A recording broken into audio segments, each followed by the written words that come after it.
बिस्मिल्लाहिर्रहमानिर्रहीम। अस्सलाम वालेकुम दोस्तों, आज हमारे सामने एक एलईडी टीवी मौजूद है। इसका प्रॉब्लम ये है कि इसकी रेड लाइट बिल्कुल नहीं जलती, यानी कि ये मुकम्मल तौर पर डेड है। अगर आप इधर देखें तो ये स्विच भी हमने इसका लगा दिया है, स्विच को ऑन भी कर दिया है। और यहाँ पे आप देखें कि कोई भी किसी किस्म की रेड लाइट नहीं जल रही और कोई हमें रिस्पॉन्स नहीं मिल रहा। और अभी हम इसे खोलते हैं और देखते हैं कि प्रॉब्लम क्या है।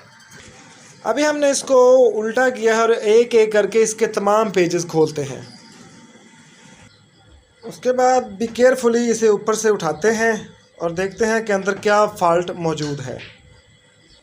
दोस्तों, जब भी इस तरह का प्रॉब्लम हो कि एलईडी की रेड लाइट ना चल रही हो तो उसका फॉल्ट होता है सप्लाई में, ये जो वोल्टेज प्रोवाइड करती है, क्योंकि इसी ने 12 वोल्ट करंट देना होता है कार्ड को और उसके बाद ही रेड लाइट ऑन होती है और उसके बाद ही एलईडी ऑन होती है।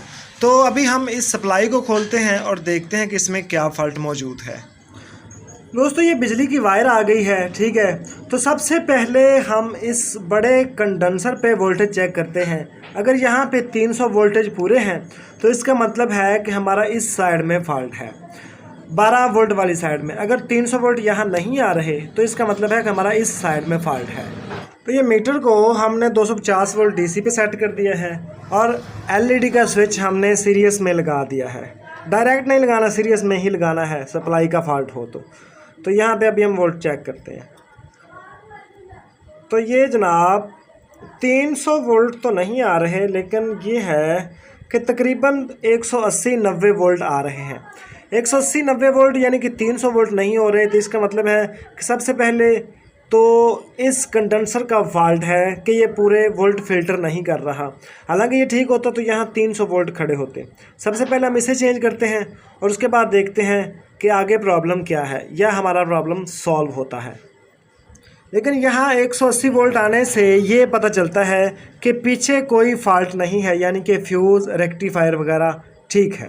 दोस्तों, ये हमने निकाल दिया है। अगर आप गौर करें तो ये बैक साइड से थोड़ा सा फूला हुआ है, ठीक है। और इसकी जगह अभी हम ये लगाने लगे हैं। दोस्तों, ये मेन सप्लाई का कंडेंसर 400 वोल्ट और 22 यूएफ का होता है। अगर यूएफ थोड़े बहुत ऊपर नीचे हो भी जाएं तो उससे मसला नहीं है, लेकिन वोल्टेज डाउन नहीं होने चाहिए। कम से कम 400 वोल्ट या 450 वोल्ट वाला कंडेंसर ही लगाना है, अदरवाइज कंडेंसर ख़राब हो जाएगा। दोस्तों, अगर ये प्रॉब्लम हो कि एलईडी डेड हो जाए तो क्या क्या प्रॉब्लम्स पेश आ सकती हैं।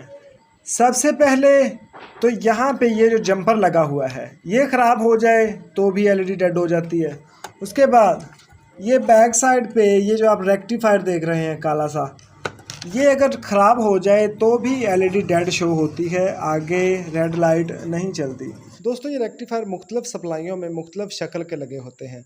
किसी सप्लाई में इस तरह का बड़ा ब्रिज रेक्टिफायर लगा होता है और किसी सप्लाई में इस तरह के छोटे रेक्टिफायर्स लगे होते हैं, लेकिन इनका काम सेम ही है।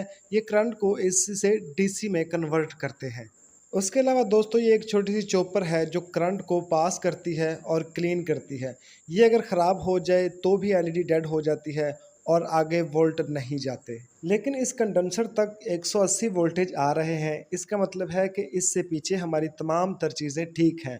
लेकिन 180 वोल्टेज को ये कंडेंसर 300 वोल्ट नहीं कर रहा, यानी कि वोल्टेज को फ़िल्टर नहीं कर रहा।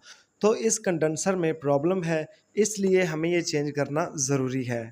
तो आज का जो हमारा फॉल्ट था वो आप लोगों के सामने हमने रिपेयर किया है।